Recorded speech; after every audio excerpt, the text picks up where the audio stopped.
Hello നമസ്കാരം. ഈ മണിക്കൂറിലെ ഏറ്റവും പ്രധാനപ്പെട്ട അൺഒഫീഷ്യൽ വോട്ടിംഗ് റിസൾട്ട് അപ്ഡേഷനാണ് ഇന്നൊരു വീഡിയോ ഭാഗത്ത്. വീഡിയോയിൽ മുൻപ് വീഡിയോ ലൈക്ക് ചെയ്യുക, ചാനൽ സബ്സ്ക്രൈബ് ചെയ്യുക.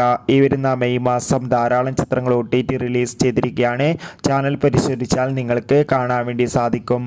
ഷത്തറിൽ ഷത്തരായ 6 മത്സരാർത്ഥികളുടെ പുരിഞ്ഞ പോരാട്ടം നടക്കുമ്പോൾ വോട്ടുകളുടെ അടിസ്ഥാനത്തിൽ ഒന്നാം സ്ഥാനം ഇപ്പോഴും തുടരുന്നത് അഭിഷേകാണ്. രണ്ടാം സ്ഥാനം അട്ടിമറിയോട് ജിൻഡോയുടെ വൻ പടയോട്ടം തുടരുമ്പോൾ മൂന്നാം സ്ഥാനം ഇപ്പോൾ ഋഷി, നാലാം സ്ഥാനമുള്ളത് അർജുൻ, അഞ്ചാം സ്ഥാനം ജാസ്മിൻ, ആറാം സ്ഥാനം ശ്രീതു. എന്തായാലും കാത്തിരിക്കാം വരും മണിക്കൂറിലെ കൂടുതൽ വോട്ടിംഗ് അപ്ഡേറ്റിനായി. നിങ്ങളുടെ ഇഷ്ട ബിഗ് ബോസ് മത്സരാർത്ഥി ആരാണ്? തീർച്ചയായും കമൻറ്റ് ബോക്സിൽ രേഖപ്പെടുത്തുക. ഈ വരുന്ന മെയ് മാസം ധാരാളം ചിത്രങ്ങൾ OTT റിലീസ് ചെയ്തിട്ടുണ്ട്. ചാനൽ പരിശോധിച്ചാൽ നിങ്ങൾക്ക് കാണാൻ വേണ്ടി സാധിക്കുന്നതായിരിക്കും. അതൊക്കെ ഒന്ന് കാണുക. കൂടുതൽ സിനിമാ വാർത്തകൾക്കും ബിഗ് ബോസ് വാർത്തകൾക്കും വേണ്ടി നമ്മുടെ ചാനൽ ഇപ്പോൾ തന്നെ സബ്സ്ക്രൈബ് ചെയ്യുക. അപ്പോൾ അടുത്തൊരു വീഡിയോയിൽ കാണും വരെ ഏവർക്കും ബൈ ബൈ.